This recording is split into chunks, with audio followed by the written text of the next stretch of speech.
శాసనసభ నియోజకవర్గంలో ఇండ్లు మనం ఇచ్చుకోబోతున్నాం. ఇవి సరిపోవు.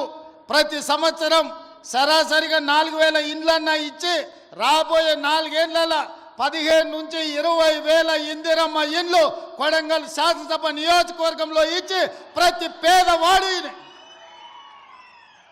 పేదవాడిని ఒక ఇంటి వాడిని చేసే బాధ్యత ఈరోజు నేను తీసుకుంటా మీ సోదరుడిగా. ఈరోజు మీరు అండగా నిలబడి మీరు ఆశీర్వదించి ఇక్కడ శాసనసభ్యుని చేస్తే తెలంగాణ రాష్ట్రానికి ముఖ్యమంత్రి అయినా మరి అలా నా బాధ్యత ఉంది. ఇక్కడున్న ప్రతి పేదవాడికి ఇందిరమ్మ ఇల్లు ఇవ్వాలి. రాబోయే 4 ఏళ్లలో 15,000 నుంచి 20,000 ఇండ్లు ఒక్క కొడంగల్ శాసనసభ నియోజకవర్గంలోనే ఇచ్చి ఇక్కడి పేదవాళ్ళను ఆదుకునే బాధ్యత నేను తీసుకుంటాను. ఈ సందర్భంగా చెప్తున్నా. ఇవాళ రేషన్ కార్డులు ఎక్కడికి పోయినా పేదలు మాకు రేషన్ కార్డు లేదంటున్నారు. చంద్రశేఖరరావు గారు గొప్ప మేధావి, 80,000 పుస్తకాలు చదివిండు. వాళ్ళ కొడుకేమో అమెరికాలో చదువుకున్నా అంటాడు. 80,000 పుస్తకాలు చదువుకున్న ఆయన కానీ అమెరికాలో కంప్యూటర్ చదివొచ్చిన ఆయనకు ఈ తెలంగాణ రాష్ట్రంలో ఉన్న పేదలకు రేషన్ కార్డు ఇవ్వాలనే కనీస జ్ఞానం లేదు. 10 ఏళ్ళు ఎదురు చూసిన రేషన్ కార్డులు ఇవ్వలే. అందుకే ఇవాళ ప్రతి గ్రామంలో ఉన్న పేదవాడికి రాష్ట్రం మొత్తంలో 30-40 లక్షల కుటుంబాలకి ఇవాళ రేషన్ కార్డులు లేని ప్రతి వాళ్లకు రేషన్ కార్డు ఇవ్వాలని మన ప్రభుత్వం నిర్ణయం తీసుకున్నది. రేషన్ కార్డు ఇచ్చిన ప్రతి వాడికి సన్న బియ్యం పంచే కార్యక్రమాన్ని కూడా మన ప్రభుత్వం తీసుకుంటుంది. ఇవాళ రేషన్ కార్డు అనేది పేదవాడి యొక్క గుర్తింపు. ఆధార్ కార్డు ఎట్లనో రేషన్ కార్డు కూడా అట్లనే. ఎక్కడికి పోయినా ఏమున్నా లేకపోయినా పేదవాడిని అధికారులు రేషన్ కార్డు ఉందా అని అడుగుతారు. మరి ఇవ్వాల్సిన అధికారులు గత ప్రభుత్వం 10 ఏళ్ళు రేషన్ కార్డులు ఇవ్వలేదు. అందుకే ఇవాళ మనం ప్రతి గ్రామంలో గ్రామ సభలు పెట్టి గ్రామ సభల ద్వారా మన దగ్గర ఉన్న సమాచారాన్ని ఇవ్వడమే కాదు, రేషన్ కార్డులు రాని వాళ్ళను వివరాలు లేని వాళ్ళను గ్రామ సభలల్లో మీ వివరాలు ఇవ్వండి, మీ అందరికీ రేషన్ కార్డులు ఇస్తామని చెప్పి మన ప్రభుత్వ అధికారులను గ్రామాలకు పంపించినాం. ప్రతి 6 నెలలకు క్రమము తప్పకుండా అధికారులను గ్రామాలకు పంపిస్తున్నాం. గత 10 ఏళ్లలో ఎప్పుడైనా అధికారులను చూసినరా అని నేను అడుగుతున్నా. ఎప్పుడైనా చూసినరా? కలెక్టర్లను చూసినరా? ఆర్జీఓలను చూసినరా? ఎంఆర్ఓలను చూసినరా? అధికారులు ఎవరైనా మన గ్రామాలకు వచ్చినరా?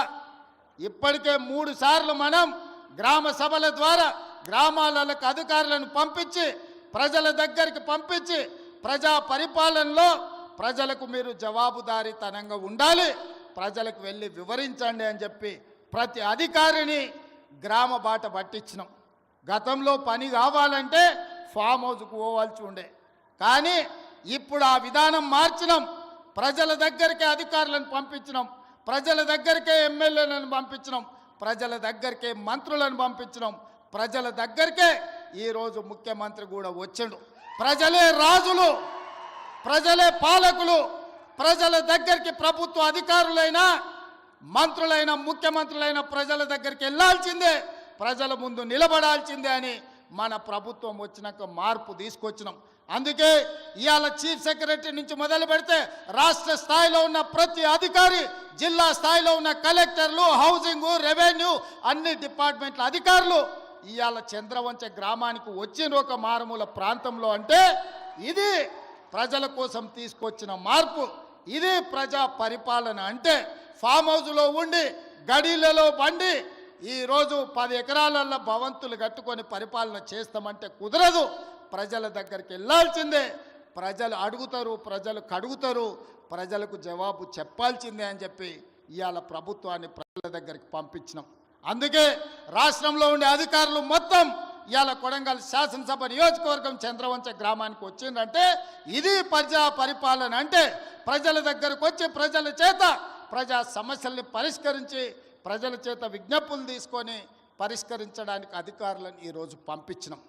అందుకే ఈరోజు రేషన్ కార్డులైనా, ఇందిరమ్మ ఆత్మీయ భరోసా అయినా, ఇందిరమ్మ భరోసా అయినా, లేకపోతే ఇందిరమ్మ ఇండ్లైనా, ఇండ్లకు ఉచిత కరెంట్ అయినా, వ్యవసాయానికి ఉచిత కరెంట్ అయినా, ప్రభుత్వ ఉద్యోగ ఖాళీల భర్తీ అయినా, రైతు రుణమాఫీ అయినా, ఏ కార్యక్రమం అయినా ఈరోజు అధికారులు ప్రజల దగ్గరకు వచ్చి అడుగుతున్నారు.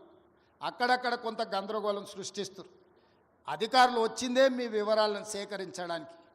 మా వివరాలు లేవు అని కొంతమందిని ఉసిగొల్పి కొన్ని గ్రామాలల్లో చిల్లర మల్లర పంచాయతీ పెట్టాలని చూస్తున్నారు.